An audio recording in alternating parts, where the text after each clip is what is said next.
an elegant airport terminal, a crowd of cameras waiting for a millionaire's big departure. But when his pregnant wife shows up holding the papers she was told to deliver, everything turns dark.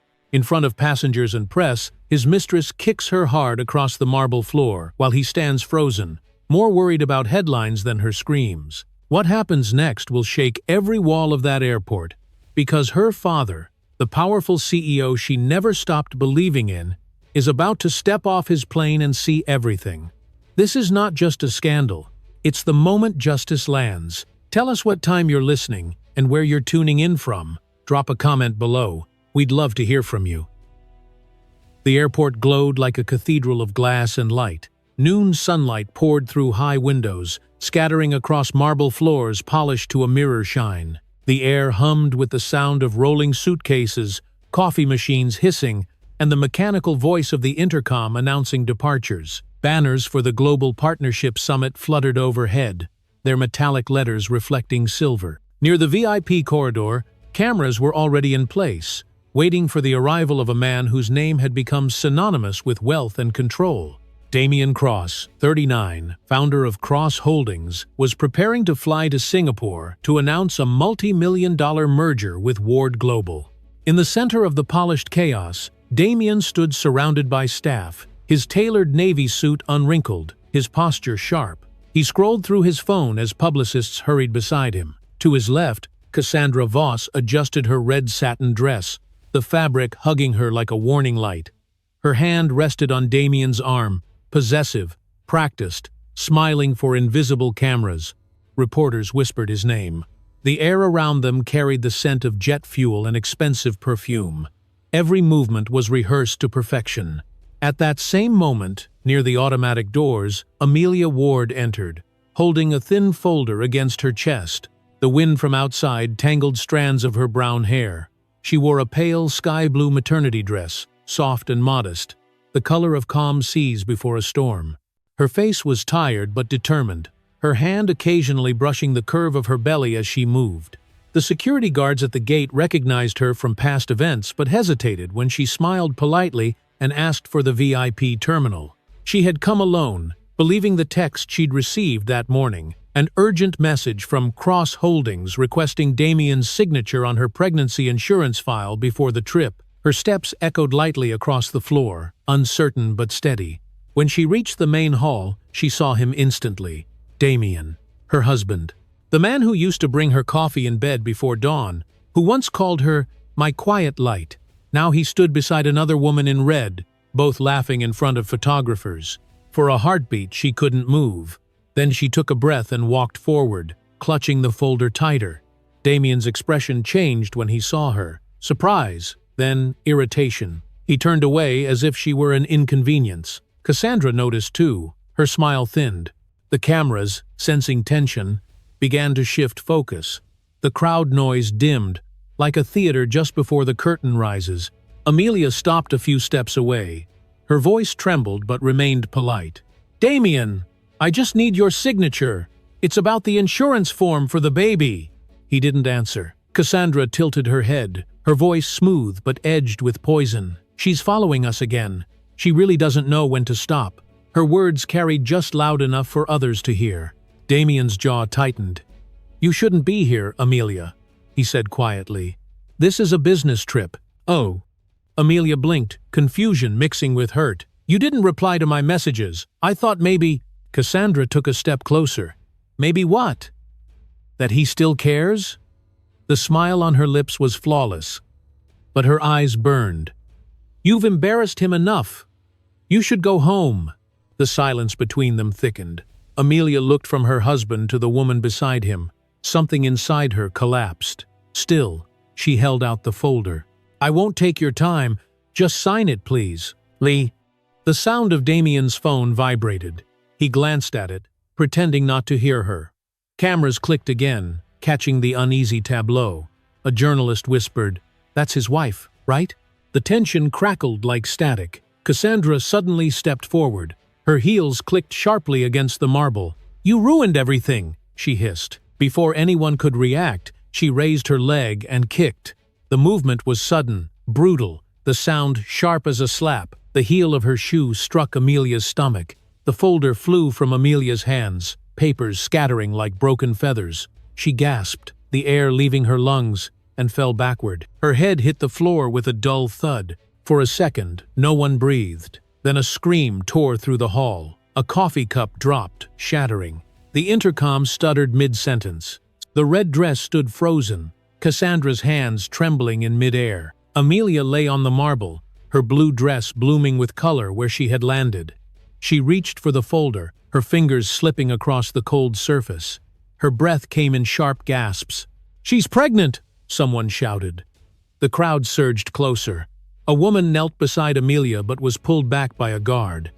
Damien's voice cut through the noise. "Stay back, she's fine." He didn't move toward his wife. He simply adjusted his cufflinks, his face blank, as if denying what everyone had seen could make it vanish. Amelia's eyes opened wide, staring up at the ceiling lights that blurred into halos. The sound of phones recording filled the air. Flash after flash captured the scene.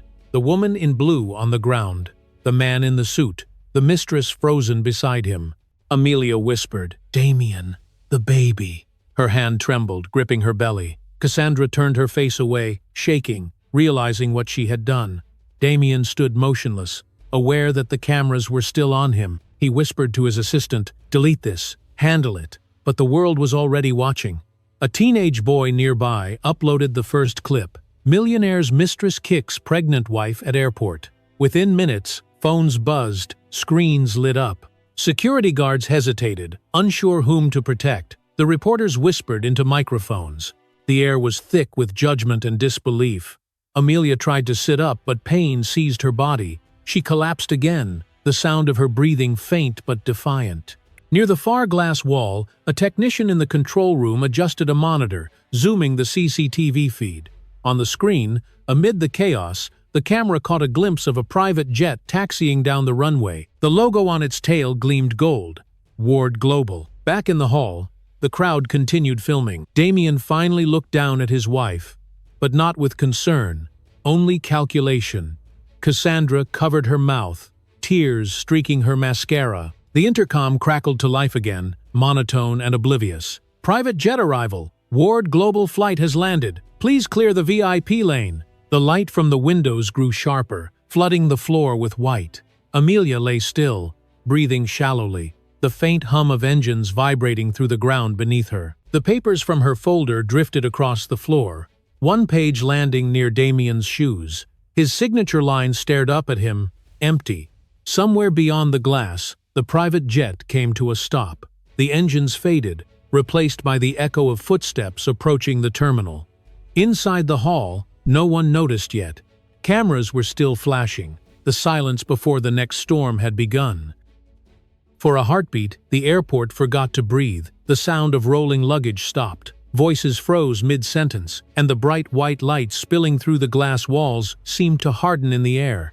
Every face turned toward the woman on the floor. Amelia lay half-curled on the marble, her blue dress torn at the hem, her skin pale against the polished stone. One hand clutched her stomach, the other pressed against the cold surface, as if searching for something solid to hold. The scattered papers from her folder lay around her like fallen leaves. A soft gasp rippled through the hall. A child began to cry, muffled quickly by a parent's hand. The intercom clicked, then went silent. The smell of perfume, coffee, and antiseptic mixed in the air until it became almost metallic. Amelia tried to lift her head. Her lips moved. "Damien, the baby." The words came out broken, almost swallowed by the weight of the silence. Two paramedics in blue uniforms pushed through the crowd. One knelt beside her, checking her pulse. "Can you hear me, ma'am?" The other reached for the small emergency stretcher, unfolding its legs with a metallic snap. "Stay with us. You're going to be okay." Their voices were calm but urgent, trained to cut through panic. A camera flash caught the scene, washing everything in white. Before the paramedic could lift her, a sharp voice sliced the air. "Stop!" Damien's shoes clicked against the marble as he stepped closer. His expression was carved from stone. "She's fine. She's pretending." The younger medic looked up, startled. "Sir, she's 6 months pregnant. She needs to be checked immediately." Damien's tone hardened. "I said no. She does this for attention. You'll only make it worse if you carry her out in front of everyone." The crowd stirred. Whispers rose and died. The female paramedic shook her head slowly. "We can't leave her like this. It's against protocol." Damien leaned closer, voice low but sharp enough for those nearby to hear. "I'm her husband. I decide what happens." He straightened his cuffs, every movement controlled, as if the moment were a business meeting instead of a crisis. "Do your job elsewhere." The woman in uniform stared back, refusing to move. "Our job is to save lives." He turned away. "Then save someone who needs it." "Len." Cassandra stood a few steps behind him, her red dress trembling as she breathed. Her lipstick had smudged, her eyes darting between Damien and the woman on the floor. "Maybe we should let them help," she whispered. Damien's head snapped toward her. "Be quiet." His voice was a blade. "You've done enough." Cassandra's lips parted, but no sound came out. She took a small step backward, pressing her hand to her throat. The red fabric of her dress shimmered under the bright lights, and she looked suddenly fragile, like something cracking from the inside. The paramedics still hovered near Amelia. One of them reached for her wrist again, but Damien moved forward, blocking the way. "Touch her, and I'll make sure you never work in this airport again." The crowd reacted. Someone hissed. Another voice shouted from the back, "She's bleeding, man!" The echo bounced against the glass walls. Amelia's eyes fluttered open. She saw their faces above her, blurry shapes in a halo of white light. The sound of their voices merged into a low roar. Pain burned through her abdomen, sharp and constant. Her breath hitched. She wanted to scream, but only a whisper came out. "Please." Tears welled in the corners of her eyes. They fell onto the marble, leaving tiny circles that glistened like glass. She could feel the cold seeping into her back, into her bones. For a second, she imagined she was somewhere else, at home, by the window where sunlight used to warm her skin. The memory flickered and vanished. The present pressed down again, heavy and merciless. The female paramedic crouched lower. "Listen to me, Amelia. You need medical attention." Damien's voice rose, smooth but venomous. "If you touch her again, I'll have security escort you out." He didn't raise his hand, but the threat in his words carried weight. The guards at the edge of the scene hesitated, unsure whom to obey. Their eyes moved from the woman bleeding on the floor to the man with power in his voice. A reporter whispered into a microphone. "Millionaire stops rescue of pregnant wife after public assault." The camera light blinked red. Nearby, a teenager streamed the moment live on his phone. The screen title read simply, "He won't let them help her." Cassandra turned her face away. A tear cut through her makeup, carving a thin black line down her cheek. She whispered to herself, "This isn't what I wanted." Her voice vanished beneath the murmur of the crowd. Amelia tried again to move. Her hands shook. The folder beside her was stained with red fingerprints. She dragged it closer, clutching one page that bore Damien's unfinished signature. Her vision blurred, but she could still see his shoes standing inches away. She wanted to ask him why. No words came, only a soft breath that carried nothing but pain. A security guard spoke quietly into his earpiece. "Sir, Mr. Ward's plane just landed. He's at the control room." In the distance, inside that control room, the flicker of security monitors filled the dark space. On one screen, the live feed from the hall showed a woman in blue collapsed on the marble, a man standing over her, motionless. A voice off-camera whispered, "That's her. That's Amelia Ward." Back in the main hall, the paramedics stepped back, defeated. One muttered, "We'll wait until the order changes." Damien gave a curt nod, as if the scene were finally under control. But it wasn't. The crowd's silence had changed. It was no longer shock, it was judgment. The soft whir of phones recording sounded like a swarm. Amelia lay still, chest rising shallowly. Her gaze fixed on the ceiling, where sunlight refracted through glass and broke into shards of brilliance. The world around her blurred again. She could taste salt, metal, air. She whispered to herself, "Just breathe." Then, from behind the VIP doors, footsteps echoed, slow, steady, deliberate, the kind of sound that cuts through every other noise. The crowd turned. Light spilled from the open corridor. A tall figure stepped forward, his outline framed by the brightness behind him. The hall seemed to contract around his presence. His shoes stopped on the edge of the light. His voice came, low and cold, filling the space. "What the hell did you just do to my daughter?"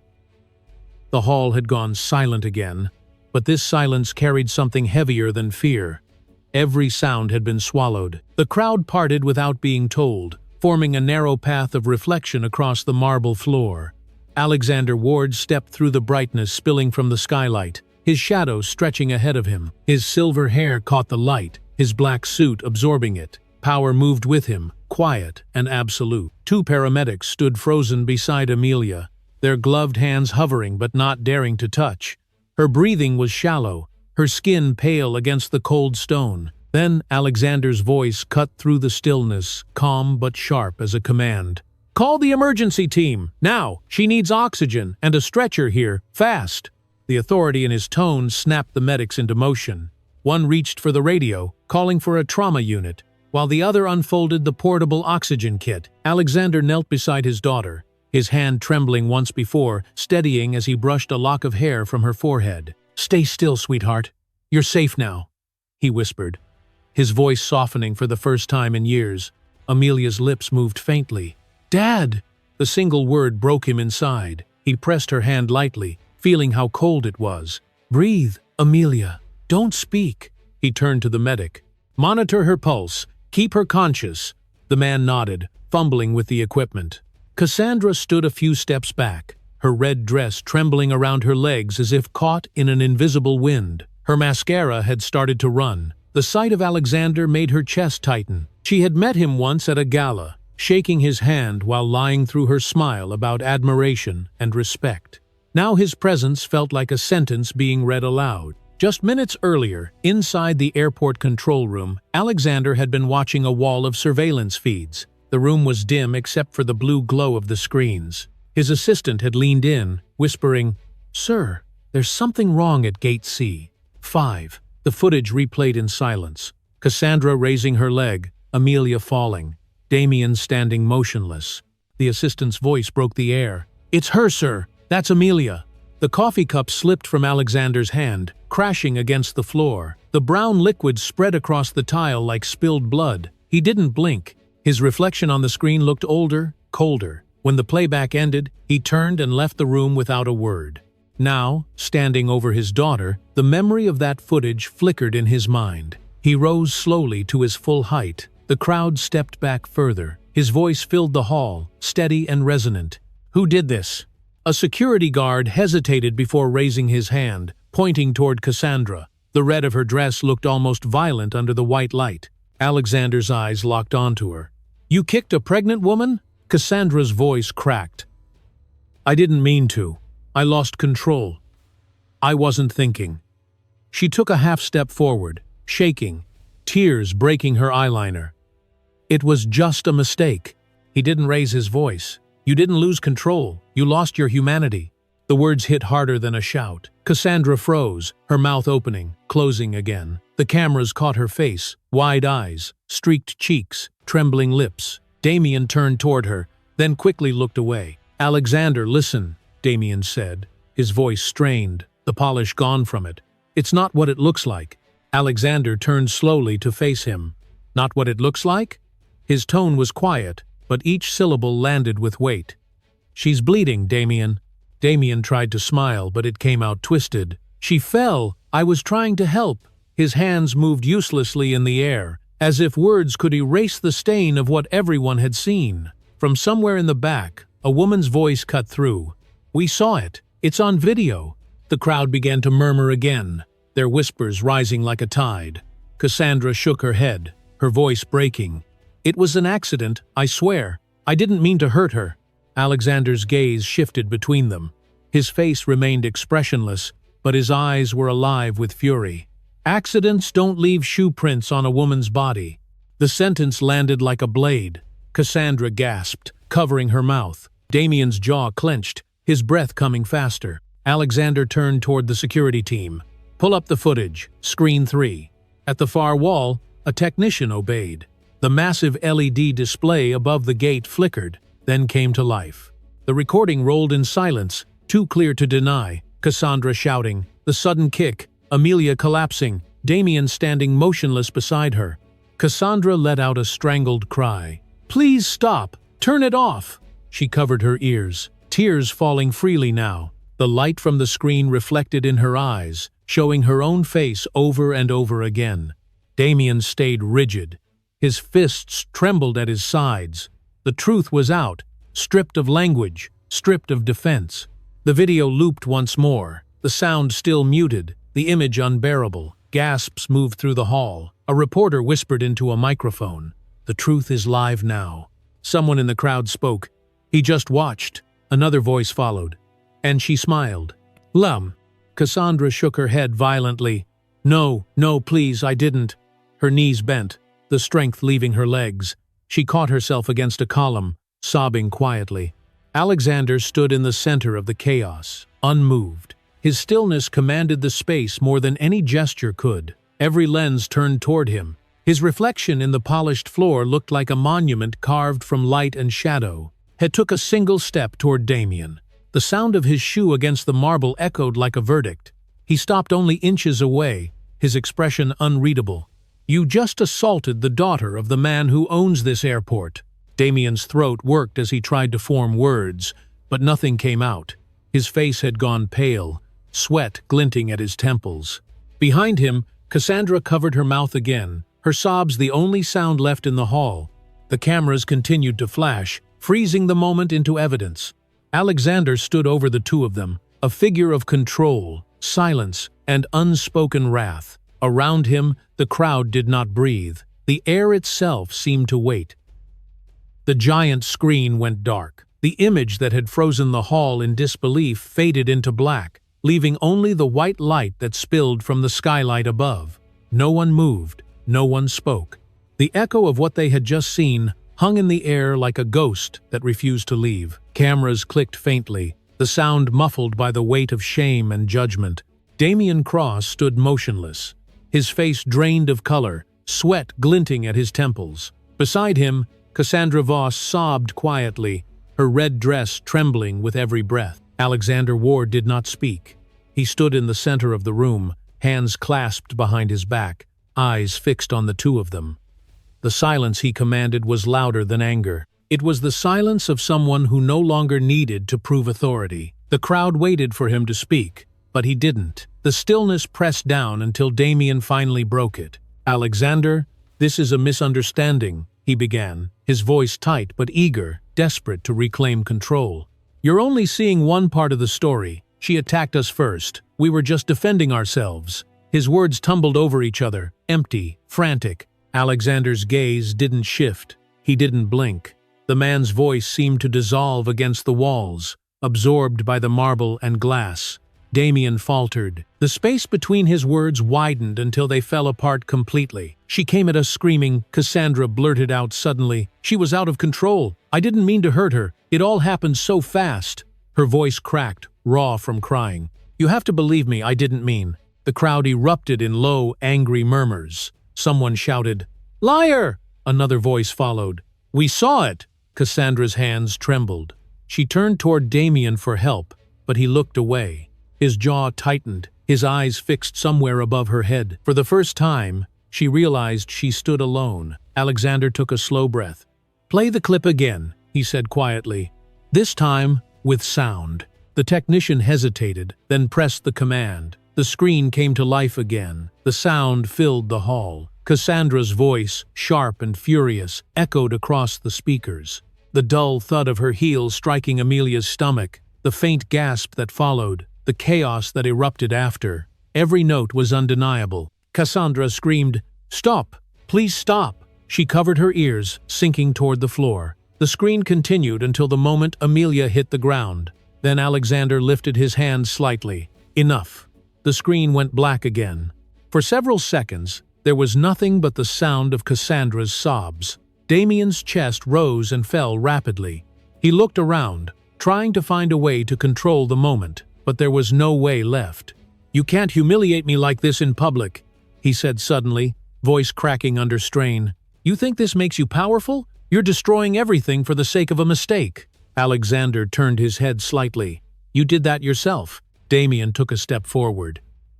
"You have no right. This is between me and my wife." Alexander's voice was calm, but it carried the weight of a verdict. "You hurt my daughter in the name of pride. Now you'll face it in the name of justice." The words echoed. Damien's expression twisted, anger and fear blending into something brittle. He tried to speak again, but the noise of the crowd grew louder. Reporters raised their cameras. Photographers leaned closer. Flashes of light reflected off the marble floor as voices surged. Someone shouted, "She's pregnant! You monster!" Another yelled, "Lock them up!" The wall of sound rose until it became a storm of fury. Damien raised his hands, shouting back, "You don't know what happened! None of you do!" Cassandra stood behind him, shaking her head, whispering, "Stop it, please, just stop." But her voice was lost in the chaos.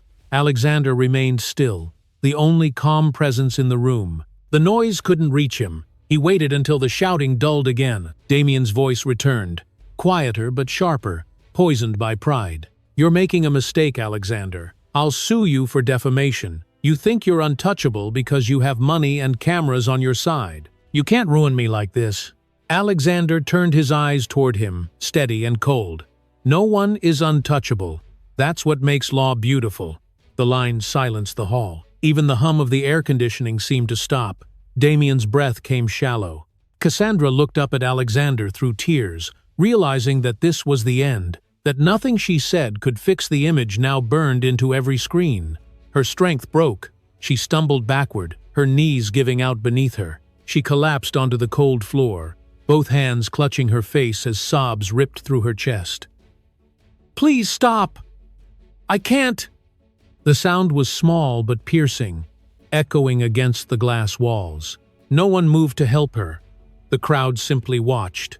The space around her widened, as if shame itself demanded distance. The light from above fell straight onto her, leaving her shadow stretched and trembling on the ground. Alexander did not look at her.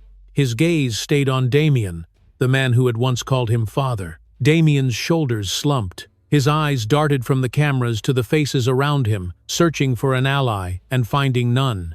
Alexander lifted his chin slightly, signaling to his assistant near the corner of the hall. "Preserve all recordings," he said, his tone even, almost gentle. "This will go to court." The assistant nodded once and turned away. No one applauded. No one spoke.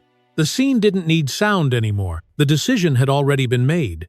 Damien's lips moved as if to argue, but no words came out. Cassandra's sobs filled the silence again, hollow and endless. Alexander stood beneath the skylight, his expression unreadable, the light crowning him like a cold halo. The hall was no longer an airport but a courtroom, and every witness there had already delivered their verdict. The silence after Alexander's words felt like a wall closing in. Damien stood still, blinking against the harsh light that poured through the glass ceiling. His throat worked once, then again. A thin smile pulled at his lips, brittle and wrong. He gave a small laugh, the sound echoing too loudly in the vast space. "Court," he said quietly, almost to himself. "You think this will hold in court?" The crowd didn't react. The cameras stayed fixed on him. He straightened his jacket, smoothed his hair, and let out another dry laugh. "You've made quite a show, Alexander. Congratulations. The people love a villain, and I suppose I'll do." He looked around at the faces, staring back. "You think I'm finished? Ward Global was nothing before I came along. You know that." His voice was even now, soft but cutting. "You think this empire stands without me?" Alexander didn't answer. He simply watched. His silence carried more weight than any argument. The air seemed to tighten again, drawn toward the tension between the two men. Damien took a slow step forward. His eyes narrowed, a faint smile still on his lips. "Say something," he said softly. "You can't stay silent forever." Alexander's voice came at last, calm and deliberate. "Cross Holdings grew on deception. You don't build legacy on cruelty." Damien's smirk faltered for a moment. "You talk like you're some kind of saint. Don't fool yourself. You knew what I was. You just liked how it looked on the balance sheet." Alexander tilted his head slightly. "Maybe. But I know what I'm looking at now." The words hit harder than any shout. Damien's jaw flexed, his hand twitching at his side. He forced a chuckle, but it cracked halfway through. "You're calm now, Alexander. Let's see how calm you are when your stocks drop without me." Alexander stepped closer, the movement unhurried. "You won't get the chance."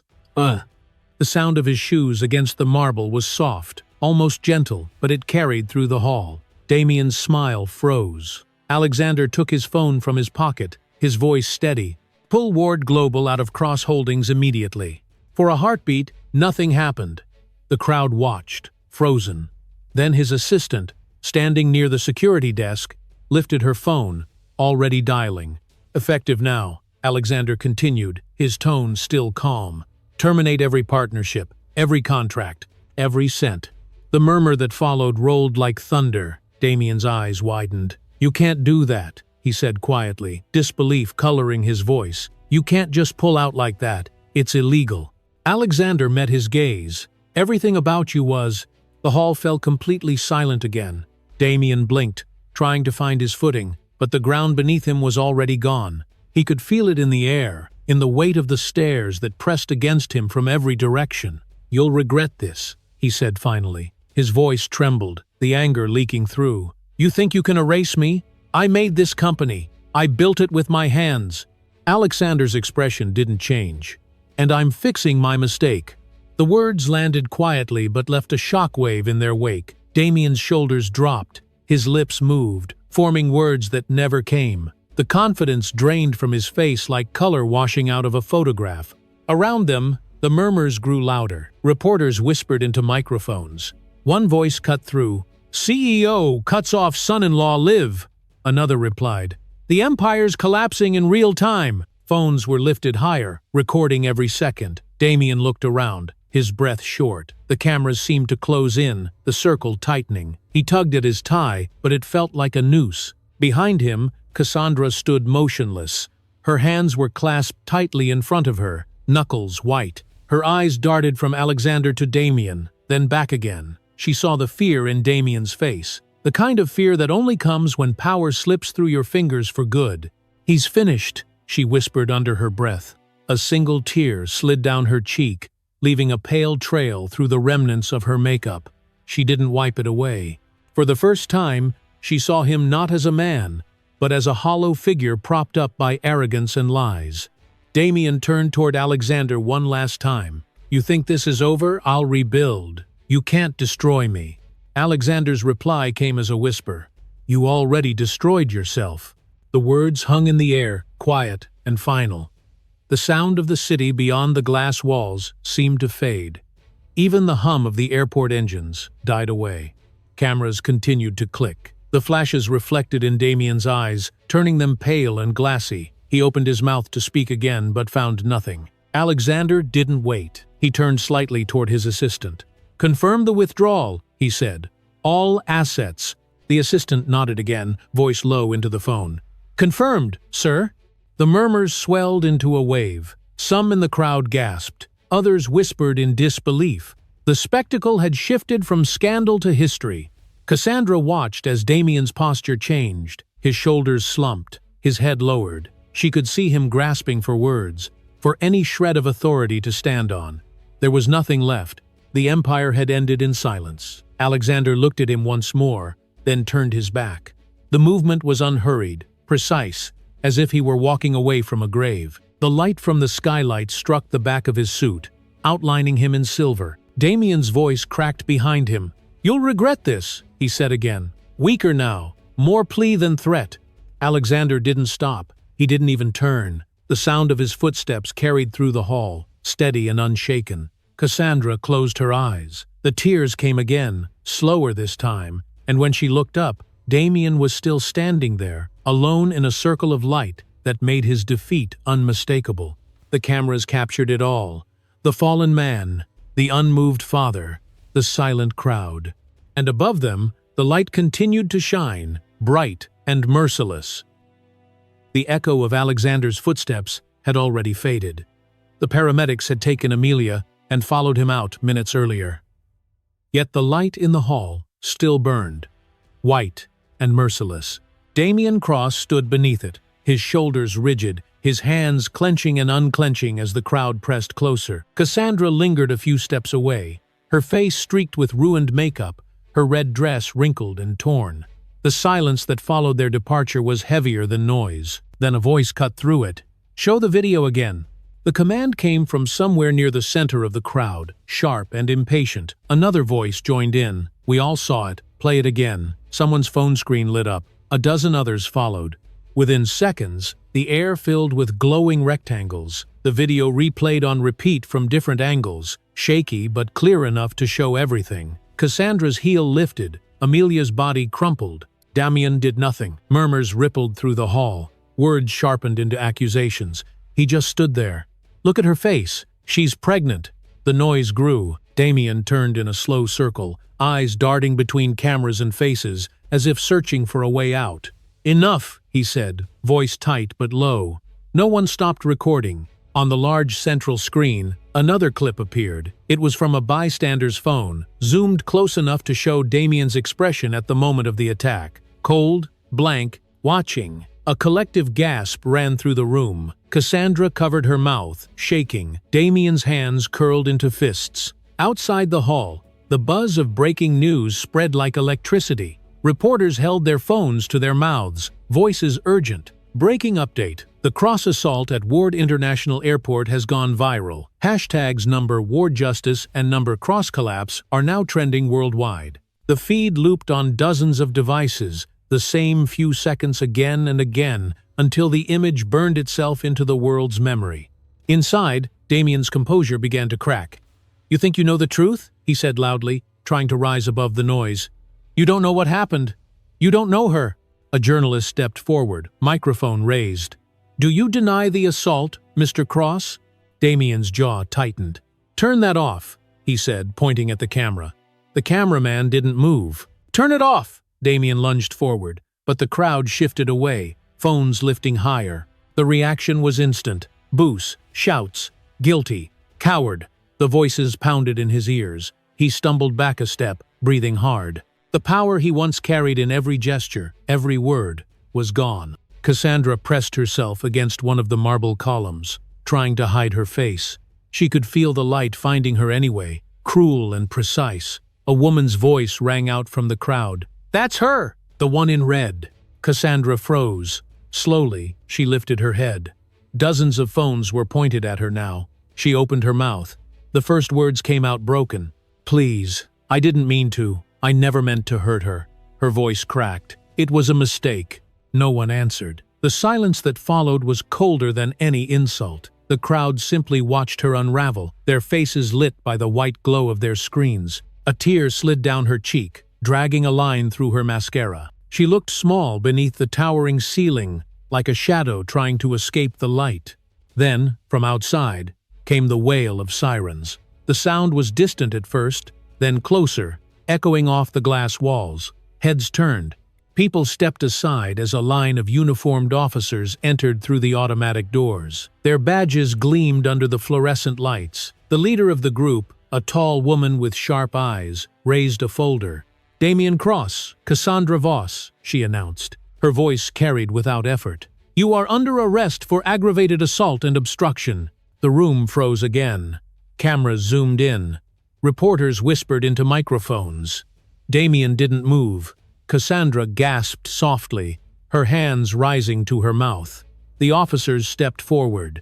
One drew a pair of handcuffs, the metal glinting as the light caught it. Damien tried to speak, but the words tangled. This is absurd." His voice was thin now, unsteady. "You can't do this here." The officer replied evenly, "We already are." As she reached for his wrists, the crowd shifted to make space. The phones rose higher. Flashbulbs began to explode in bursts of white light. Each click of a camera shutter was another cut, another wound to the image he had built for years. Cassandra's knees gave way. She slid down the column, her hands trembling as she whispered, "Please, stop, please." Her plea dissolved into the sound of cameras. No one answered. The world was recording. The handcuffs clicked shut around Damien's wrists. He flinched at the sound. His head lifted automatically, eyes seeking something, recognition, mercy, anything, but found only lenses staring back. He straightened his spine as if posture could restore his power, but his hands were bound and his reflection on the floor looked like a stranger's. The officers turned him toward the doors. Cassandra was pulled gently to her feet, her hair falling across her face. She didn't resist. Tears fell silently, one by one. The crowd split into two lines as they were led through, cameras still flashing. The glare painted their faces in harsh, colorless light. A reporter near the front whispered into a live mic, "The world has just watched arrogance turn into ruin." Damien didn't respond. His jaw clenched, his chest heaving once. Cassandra looked up briefly, eyes empty, then lowered her head again. The last flash came just as they reached the glass exit. It caught them both in mid-step, him rigid and pale, her bent and shaking. The reflection on the marble floor captured it perfectly. Two fallen figures swallowed by light. And then came the sound, sharp and final. The metallic click of the cuffs locking one last time, echoing through the hall like the closing of a door. The steady beep of a heart monitor broke the silence. Warm light poured through the half-drawn curtains, casting pale gold across the white hospital sheets. The room smelled faintly of antiseptic and linen. Amelia lay still, her face soft but drained, a white bandage wrapping her wrist where the IV line entered. The world beyond the window moved slowly, as if time had chosen to give her a moment of peace before asking her to open her eyes again. Alexander Ward sat beside her. His suit jacket was folded over the chair, his tie loosened, his hands clasped tightly together. For the first time in decades, he looked less like a man who commanded empires and more like a father who had been holding his breath for too long. On the table beside him, his phone vibrated once. The screen flashed headlines: Cross and Voss arrested, Ward justice trending Hasson worldwide. He didn't reach for it. He only stared at his daughter's still hand, resting above the blanket, the one that had once clung to his finger as a child. Outside the door, footsteps came and went, hushed voices whispering updates. But inside the room, everything was calm. Alexander leaned forward, his thumb brushing over Amelia's knuckles. "You can rest now," he murmured. His voice was rough from hours of silence. "It's over." A faint tremor moved through her fingers. Then her eyelids fluttered. The first thing she saw when her vision cleared was the soft blur of her father's face. "Dad," she whispered. He exhaled, a sound between a sigh and a prayer. "I'm here." Her throat was dry, her voice hoarse. Alexander nodded once. Justice has begun. He wanted to tell her everything. The arrest, the cameras, the roar of the crowd, but the words stuck. All he managed was a quiet, "You're safe now." Amelia blinked slowly. Her gaze drifted toward the window, where late sunlight shimmered against the glass. For a moment she said nothing. Then she lifted her hand weakly to her stomach. The gesture was instinctive, protective. Her palm rested there, trembling slightly. Her lower lip quivered. "I thought I lost her," she said, her voice barely audible. Alexander reached for her hand, pressing it gently against her belly. "She's still here," he said softly. "You both are." The silence that followed was tender, fragile. Amelia's eyes filled, and a tear slipped down her temple, vanishing into the pillow. The rhythmic beep of the monitor slowed to a calm, steady pace. The worst had passed. Minutes moved like hours. Amelia's breathing evened out, her voice gaining strength. She turned her head slightly toward her father. "You looked scared," she said, a faint smile forming. He almost laughed. "I was. Maybe for the first time in my life." "You will." She studied his face, the lines of exhaustion, the red around his eyes. Then her expression grew serious. "Dad!" He looked up. "Don't destroy him," she said quietly. Alexander frowned. "Amelia." She shook her head, slow but certain. "Let the law do it." For a moment, he said nothing. The words hung in the air, delicate but heavy. She continued, her tone steadying with every syllable. "If I fight with hate, I'll lose what's left of me. I don't want to be like them." "No." Her father's jaw tightened. He leaned back in the chair, the weight of her sentence settling in. She was asking him to do what few men of power ever could, to let go. He lowered his gaze. "You are stronger than I ever was," he said finally. Amelia smiled faintly. "No, I'm just done being afraid." That single line changed the air between them. The room felt brighter, lighter, as if something invisible had been lifted. Alexander reached up, brushing a strand of hair from her forehead. "When you were little," he said, his voice soft, "you used to say that one day you'd make the world better. I think you just did." Amelia's eyes glistened again, but this time she didn't cry. She only whispered, "Maybe the world just needed to see." They sat like that for a long while, father and daughter. the silence between them turning from grief into peace. The hum of distant machines became almost musical. Outside, the sky shifted from orange to lavender. From the hallway, faint sounds of a television filtered through the half-open door. A reporter's voice spoke clearly. The pregnant victim, identified as Amelia Ward, is now awake and in stable condition. Her courage, sources say, may redefine justice for women worldwide.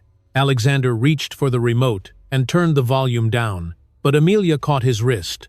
"Leave it," she said softly. "Let them hear." He smiled, the kind of smile that came from pride too deep for words. "They already are." The nurse entered quietly to check the monitors. "How are we feeling?" she asked, her tone warm. Amelia nodded. "Better." The nurse smiled. "Good. The world outside is cheering for you, you know. You've become a symbol." Amelia looked thoughtful. "I don't want to be a symbol," she said gently. "I just want to live." The nurse squeezed her hand and left the room. As the door closed, the fading light brushed across the bed. Amelia turned back to her father. "Will you go home tonight?" "Not until you sleep," he answered. She smiled faintly. "Then I guess you're staying." He leaned back in the chair, eyes softening. "I guess I am." For a few quiet minutes, neither spoke. The only sound was the steady rhythm of the monitor, matching the slow cadence of her breathing. Amelia turned her head toward the window. Outside, the last light of evening stretched across the city, reflecting on the glass tower that bore her family's name. She whispered, almost to herself, "We made it, little one." Her fingers traced gentle circles over her stomach. The light framed her face, warm and alive. Alexander watched, his heart both breaking and mending in the same breath. Beyond the window, the city kept moving, unaware that inside this small, quiet room, the story had shifted, from pain to strength, from silence to voice. Amelia closed her eyes again, but this time, not from exhaustion. She was resting in victory. Morning light spread across the skyline, washing the glass towers of the city in gold. Traffic had not yet filled the streets, but screens already glowed with headlines. On a massive billboard above the Ward Global building, a single phrase rotated across the display: "Justice for Amelia Ward." The letters gleamed against the morning sky, reflected in every passing window. In offices, cafes, and living rooms, televisions and phones played the same news broadcast. The anchor's voice was calm but charged with gravity. Federal prosecutors have confirmed that businessman Damian Cross and his associate Cassandra Voss will face charges of aggravated assault and attempted coercion. Evidence includes multiple video recordings and digital communications recovered by investigators. The footage, verified by authorities, shows the assault that occurred yesterday at Ward International Airport. Images filled the screen, brief flashes from the scene, the marble floor, the crowd, the arrest. The newscaster continued, "This case has sparked a nationwide conversation about power, accountability, and the courage of one woman who chose compassion over vengeance." Outside the courthouse, camera crews assembled. Reporters adjusted microphones as the federal seals shimmered behind them. A moment later, the glass doors opened, and the lead prosecutor stepped out. She was composed, crisp in a Navy suit, her tone measured. "Based on substantial evidence and multiple witness statements," she said, "the defendants will be tried in federal court. No one, regardless of wealth or influence, is above the law." Flashes erupted. The statement was brief, but its echo stretched far beyond the steps of the courthouse. Within minutes, social media was flooded with quotes and clips. Hashtags pulsed across the digital sky. Number Ward Justice. Number Justice Heals. Number Stand for Amelia. At Ward Medical Center, the air smelled of coffee and flowers. In the lobby, a group of volunteers arranged bouquets beneath a framed photo of Amelia smiling beside her father. The news played softly on a wall-mounted television. A nurse paused as the broadcast replayed Amelia's words from her hospital room the night before. "Justice isn't revenge, it's recovery." The nurse smiled faintly, whispering, "She's right." Across the city, people watched. A woman in a cafe wiped her eyes. A student paused, scrolling on his phone, staring at Amelia's calm expression as she spoke to the camera. "If I fight with hate, I'll lose what's left of me," Amelia had said. "But if I stand with truth, maybe someone else will too." The clip spread faster than any press statement could. Within hours, it had reached millions. News anchors quoted her sentence on live television. Commentators debated its meaning. In offices, strangers stopped to watch together. On the sidewalks, digital billboards replayed her image, soft-spoken, unflinching, serene. At the courthouse press conference later that day, Alexander Ward stood quietly behind the prosecutors. He said nothing at first, his tall frame steady, his face unreadable beneath the bright lights. When a journalist finally asked, "Mr. Ward, do you have any comment about your daughter's recovery?" he looked up and answered simply, "She's stronger than all of us." The room went silent. Cameras zoomed in on his expression, calm, proud, but touched with the quiet humility of a man who had witnessed both ruin and rebirth. His words ran on every network within the hour. In one of the editing rooms of a local news station, producers assembled a montage. It began with footage from the airport, then cut to the press conference, and ended with Amelia's line from her hospital interview. The title appeared in white letters, "The Woman Who Redefined Strength." By midday, the story was no longer just about an assault. It had become a mirror reflecting something larger, the possibility that compassion could live beside justice. Commentators on morning shows debated how Amelia's decision to forgive had shifted public perception. "She didn't call for punishment," one analyst said. "She called for healing. That's rare in our time." Meanwhile, the Ward Foundation's website received thousands of messages. Some were from women sharing their own stories of fear and survival. Others were from men who said they wanted to raise their daughters differently. Every message ended with the same line, "Thank you for standing." In the city square, a group of people gathered beneath the largest digital screen. It displayed a photo of Amelia in her hospital bed, smiling faintly, her hand resting over her stomach. The words beneath read, "Strength is not silence." Someone placed a small bouquet of lilies at the base of the screen. More followed. Within hours, the concrete was covered in flowers. Reporters captured the image, broadcasting it across continents. International media picked up the story, framing it as a modern testament to justice and resilience. Amelia's quiet defiance had crossed borders. Inside the hospital, Amelia watched the same coverage from her bed.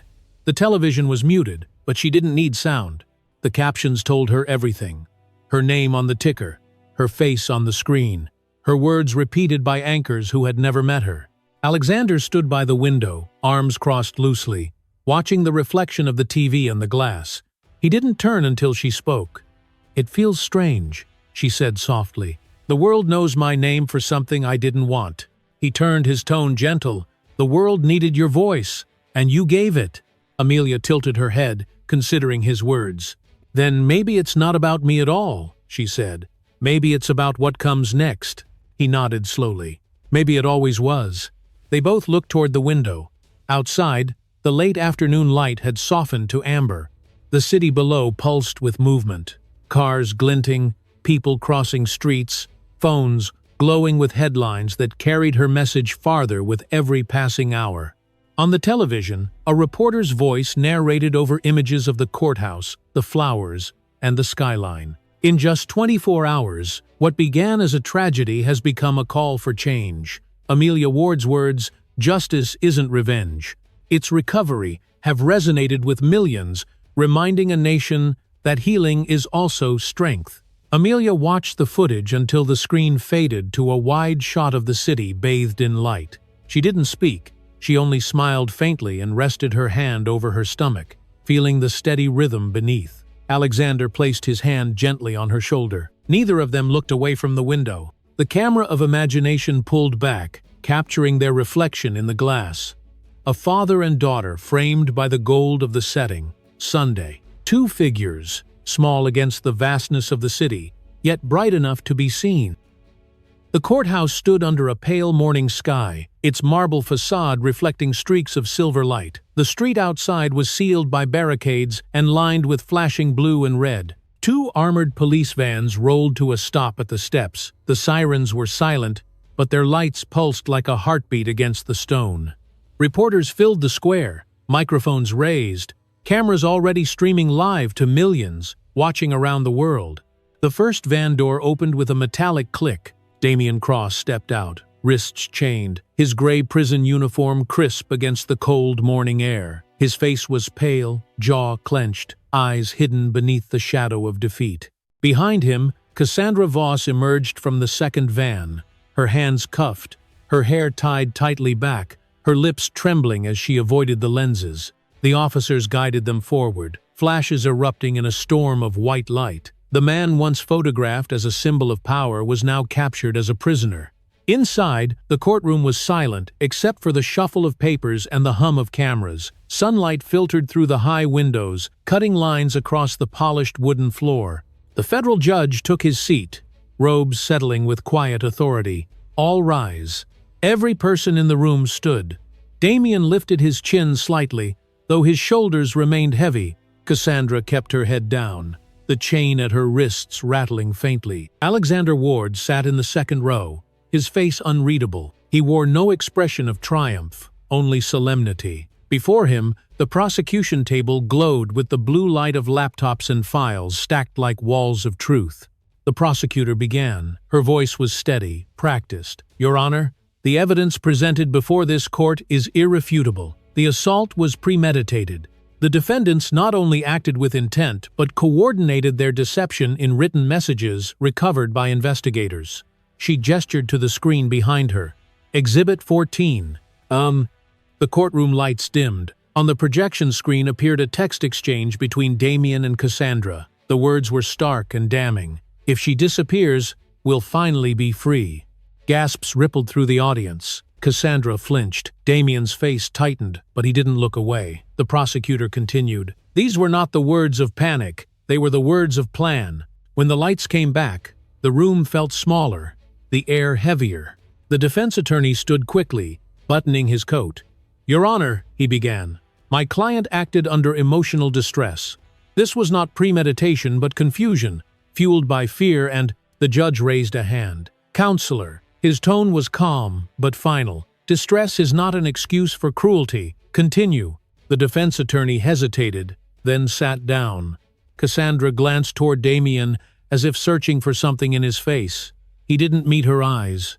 The judge turned to the prosecutor. "Proceed," she nodded. "We also present medical reports confirming the victim's injuries, witness testimonies, and the digital trail linking both defendants to the attempted coercion of Mrs. Ward." Her voice softened slightly as she said Amelia's name, but she didn't linger. "All evidence supports the charges beyond reasonable doubt." When she finished, the judge leaned back, removing his glasses. The silence that followed stretched long enough for the air itself to hum. "The defendants may speak before sentencing." Damien rose slowly. The sound of his chains scraping against the table filled the room. His voice, when it came, was rough and hollow. "I lost everything because I trusted love that wasn't real," he said. "I didn't mean to hurt her. I only wanted control of my life again." No one responded. The words dissolved into the stillness. The judge's expression didn't change. "Control was never yours to take through harm, Mr. Cross." "You bling." Cassandra rose next, unsteady. Her tears came before her words. "I thought he would protect me," she whispered. "I thought power could make me safe." She pressed her hands together, chains clinking softly. "I was wrong." Alexander watched, his eyes lowering. There was no anger left, only the kind of pity that comes when rage has burned itself out. The judge straightened the papers before him. The room seemed to hold its breath. "This court finds Damien Cross and Cassandra Voss guilty of aggravated assault and coercion. Each of you is sentenced to 10 years in federal prison, without the possibility of parole." The gavel struck once, sharp and echoing like a final heartbeat. "Justice is served." No one moved at first. Then the marshals approached. Cassandra's sobs filled the quiet as the officer took her by the arm. Damien didn't resist. His face was blank, drained of everything that once animated it. The chains between his wrists jingled faintly as he was turned toward the door. Outside, the crowd erupted when the courthouse doors opened again. Cameras flashed, reporters shouted questions, and the sound of handcuffs clinking mingled with the chaos. 10 years each, someone said breathlessly into a microphone. No parole, justice delivered. Across the city, televisions replayed the moment the gavel fell. Commentators called it a landmark decision, a symbol of equality before the law. On the steps, people clapped, not with celebration, but with solemn relief. The air itself seemed lighter, as if a storm had finally broken. In a quiet hospital room miles away, Amelia Ward sat upright in bed, a blanket draped across her legs. The morning news flickered on the television. The camera showed the courthouse, the crowd, the flashing lights. She didn't turn away. Alexander's reflection appeared faintly in the window behind her. He had come straight from the courthouse, still in his dark suit. She didn't need to ask. His eyes told her everything. On the screen, the anchor's voice steadied. Both defendants received 10-year sentences in federal prison without parole. The verdict brings closure to a case that captured the world's attention. For Amelia Ward, the woman at the center of it all, justice has finally been done. Amelia's gaze softened. Her hand moved to her stomach, resting there gently. Her voice was almost a whisper. "It's over now." The TV light flickered across her face. Outside, the day was bright and clear, the city humming with its usual rhythm. In the reflection of the glass, father and daughter stood side by side, motionless, the past behind them, the silence between them peaceful at last. Morning sunlight filled the Ward estate, warm and forgiving as it streamed through the tall windows. Outside, the garden glowed with new blossoms. The air smelled of wet grass and jasmine after a night of light rain. Amelia walked slowly along the gravel path, her steps unhurried, her white dress fluttering in the breeze.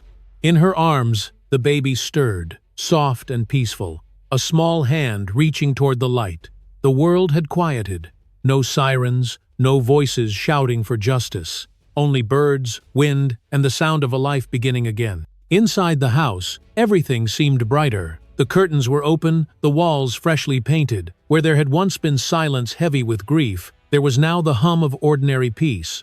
On the wooden table in the sunroom, a newspaper lay unfolded. Across its front page, a headline read, "Cross Case Closes. Ward Foundation Expands. Support for Women and Children." Below it, a photograph showed Amelia standing in the hospital garden, smiling faintly, her baby swaddled in blue. Alexander Ward sat nearby, glasses perched low on his nose as he read. The morning light touched his silver hair, softening his sharp features. He turned the page, then looked up when Amelia entered. "You're awake early," he said. Amelia smiled, her daughter resting against her shoulder. "She doesn't sleep much in the mornings," she replied. He gestured toward the window seat. "Then neither should we." She sat down beside him, adjusting the baby's blanket. The child's small fingers curled and uncurled, brushing the fabric of her mother's sleeve. "She reminds me of Mom," Amelia said quietly. Alexander nodded. "Your mother loved mornings like this. She used to say light always finds its way back." Amelia's eyes softened.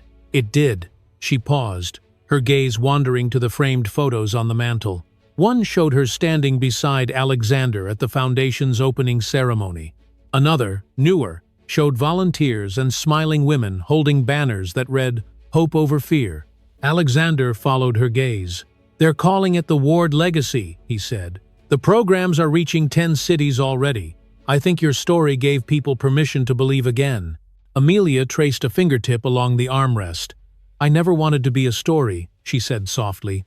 "I just wanted to live." He smiled faintly, "And that's exactly why it matters." The baby stirred again, letting out a small sound, halfway between a sigh and a yawn. Amelia looked down, her voice tender. "She's perfect. She has your mother's eyes," Alexander said. Amelia laughed quietly. "And your stubbornness, probably." For a while, they sat without speaking. The clock ticked steadily. Somewhere upstairs, a radio played faintly. The soft voice of a woman announcing community events sponsored by the Ward Foundation. After a moment, Amelia rose. "I want to show her something." She carried the baby up the staircase, the same staircase she had once feared she would never climb again. Her hand slid along the polished banister, fingertips brushing the smooth wood. The 5th step, faintly worn, caught her eye. She paused there, balancing the baby on her hip. With her free hand, she placed a bouquet of light sky-blue flowers on the step. The petals shimmered under the sunlight spilling through the tall window. For a moment, she closed her eyes, her voice a whisper. "For every step we fell, we'll take 2 back up." The baby cooed softly, her tiny fingers reaching toward the blossoms. Amelia smiled. Downstairs, Alexander waited, watching from the hall. When she returned, he stood. "Do you ever think about them?" he asked quietly. "Sometimes," she admitted, "but not with anger, just with distance." He nodded slowly, the corners of his mouth softening. "That's how you know you're free." Lo! Amelia looked at him, eyes bright with quiet strength. "Maybe freedom isn't forgetting," she said. "Maybe it's remembering without pain." He considered that for a long moment, then smiled. "You sound like your mother again." They walked together to the backyard garden, where rows of white lilies lined the stone path. The baby blinked up at the sunlight, squinting before giving a tiny laugh. Alexander bent down, touching one of the blossoms. "She's the start of something better," he said. Amelia nodded. "She's the reason everything was worth surviving." The breeze carried the scent of lilies through the air. Amelia turned toward the house, where a new sign hung beside the entrance. "Ward Foundation for Women and Children. Founded in memory of the moment we chose hope over hate." The letters gleamed softly in the light. Inside, volunteers were already arriving. A nurse carried in medical supplies, followed by 2 young women with clipboards. Amelia greeted each of them with a warm nod. "Thank you for coming," she said. "Every little bit matters." One of the women smiled. "Your story saved more lives than you'll ever know." Amelia didn't answer. She only smiled back and glanced at her daughter, whose wide eyes followed the movement of light on the floor. Later, when the visitors had gone, the house fell quiet again. The baby slept in her crib near the window. Amelia stood by, watching her chest rise and fall. Alexander appeared in the doorway, leaning against the frame. "You did it," he said softly. Amelia turned, brow furrowed. "Did what?" "You gave this family back its heart." She looked down at the sleeping child, then back at him. "We did it," she said. He stepped closer and placed a hand on her shoulder. For the first time in years, his touch wasn't a gesture of protection, but of peace. Outside, the light shifted toward afternoon. The shadows of the trees danced across the garden wall. Amelia lifted her daughter from the crib and walked to the window. She pressed a kiss to the baby's forehead. "We're finally home," she whispered. Alexander watched them from behind, his face lit with something close to wonder. The air around them seemed to glow, alive with quiet grace. In the stillness that followed, the camera of imagination pulled back from the scene, the house, the garden, the path of sunlight spilling across the floor. The world was moving again, but gently this time. And as the light deepened into gold, the laughter of a child carried through the wind, soft as a promise.